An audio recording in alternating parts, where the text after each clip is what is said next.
वैद्याय बुला ली गई। घंटों तक दर्द और संघर्ष के बाद अमाया ने एक बच्चे को जन्म दिया। जब उसने पहली बार अपने बेटे को देखा तो उसकी आंखों में आंसू आ गए। बच्चा सुंदर था, इंसान जैसा चेहरा, लेकिन उसकी आंखें सुनहरी और चमकदार थी और उसकी पीठ पर हल्की सी नाग जैसी चमड़ी थी। अर्जुन ने उसे गोद में लिया और कहा, ये हमारा बेटा है, दोनों दुनिया का राजकुमार। अमाया और अर्जुन का सुख ज्यादा देर तक नहीं टिक सका। अगली ही सुबह नागलोक के पहरेदार दौड़ते हुए आए। महाराज अर्जुन, इंसानी सैनिक झील के द्वार तक पहुंच चुके हैं। अर्जुन ने तुरंत नाग योद्धाओं को तैयार होने का आदेश दिया। अमाया ने अपने बेटे को सीने से लगाया और डर से कांपते हुए बोली, ये विक्रम होगा, वो हमें मारने आया है। अर्जुन ने उसकी ओर देखा, मैं उन्हें रोकूंगा, लेकिन किसी भी हाल में तुम और हमारा बेटा सुरक्षित रहोगे।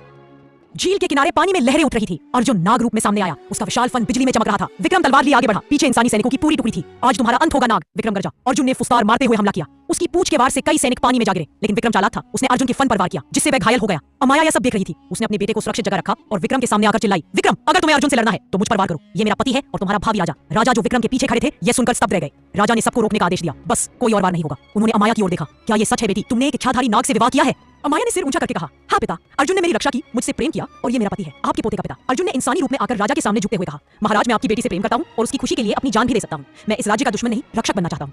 राजा ने लंबी चुप्पी के बाद गहरी सांस ली और कहा, मैंने अपनी बेटी की आंखों में डर नहीं बल्कि गर्व देखा है। अर्जुन, आज से तुम मेरे दामाद हो और ये बच्चा नागारण्य का भविष्य है। महल में उत्सव हुआ। अमाया, अर्जुन और उनका बेटा खुलेआम बाहर रहने लगे। लोग धीरे धीरे समझ गए कि इच्छाधारी नाग कोई श्राप नहीं बल्कि आशीर्वाद हो सकता है। राजा ने घोषणा की, आज से इंसानों और नागों के बीच कोई दीवार नहीं होगी, यह राज्य दोनों का है। अर्जुन और अमाया ने अपने बेटे को गोद में लेकर बालकनी से राज्य की ओर देखा। सूरज की पहली किरणें उनके चेहरे पर पड़ रही थी और अमाया ने महसूस किया कि उनका सफर अब शुरू हुआ है, एक नए युग का सफर जिसमें डर नहीं, सिर्फ प्रेम और एकता होगी।